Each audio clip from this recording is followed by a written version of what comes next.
speaker at Islamic events and has been booked to tell the Muslim version of the second coming of Jesus.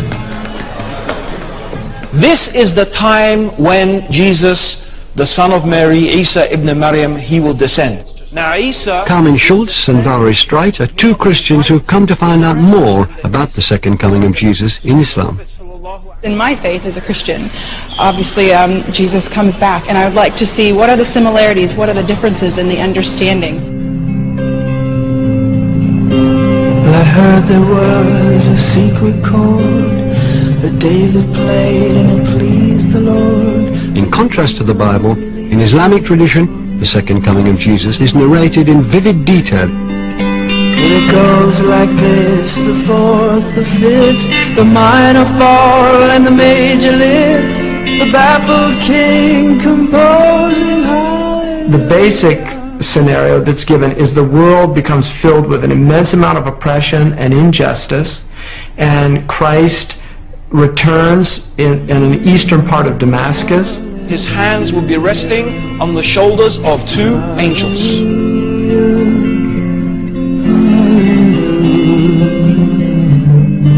And his hair will be as if it is dripping with oil. And when he shakes his head, the beads will be like, the beads of the oil will be like pearls. Some of the details were different too, with the whole idea of the oil, and I thought it was interesting. I mean, I'd never heard of that before. Hallelujah! Hallelujah! Hallelujah! So he will actually pray behind the Muslim Imam, who is regarded as being the Caliph at the time, and then he will take part with that leader in the battles against the Antichrist. He will destroy the cross and kill the pig. The moment Ad-Dajjal sees Isa ibn Maryam, Jesus the son of Mary, he will begin to dissolve like salt dissolves in water. Hallelujah! Hallelujah! Hallelujah! The Christians who claim to be following Jesus will have to accept Islam at this point, the ones who are alive at that time, because he will say to them, if you want to follow me, you have to follow Muhammad.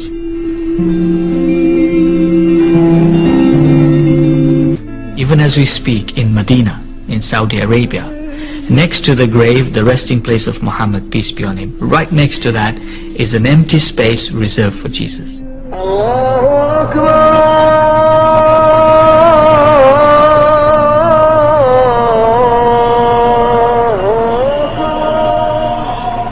People who tell these stories to each other, all their names and details about their lives were actually recorded, so that people could tell the difference between liars and people with bad memories from those with very good memories, and who are reliable storytellers, if you like, or transmitters of the hadith. Not all Muslims and Christians see themselves in disagreement.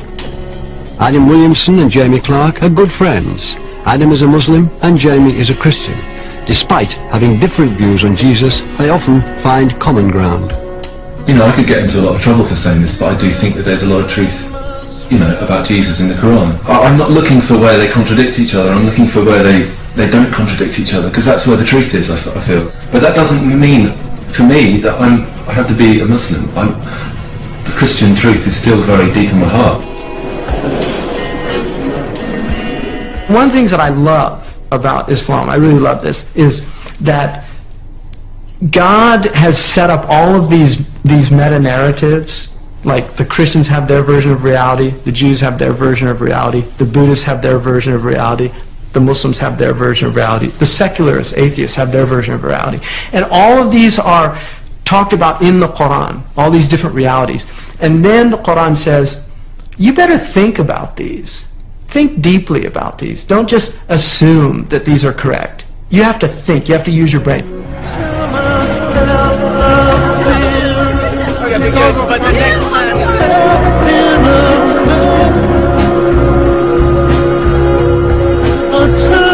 It takes a certain amount of arrogance for me to go to Jamie and start telling him he's going on the wrong path, and vice versa. It's not my place. We've got to admit, to a certain extent, we're all fumbling around, looking for some form of truth.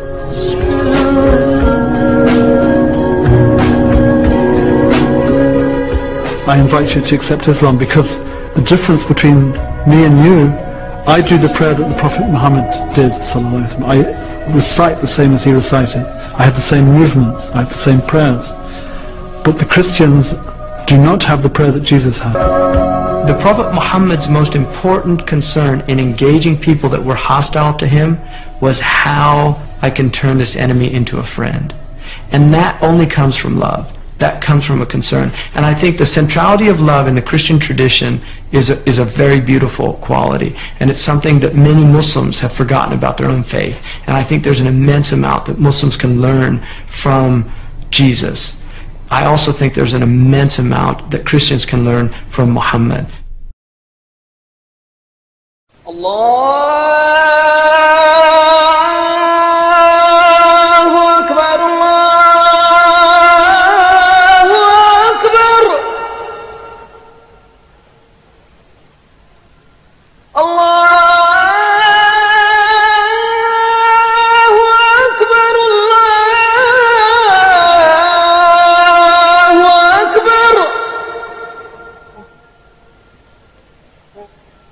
أشهد أن لا إله إلا الله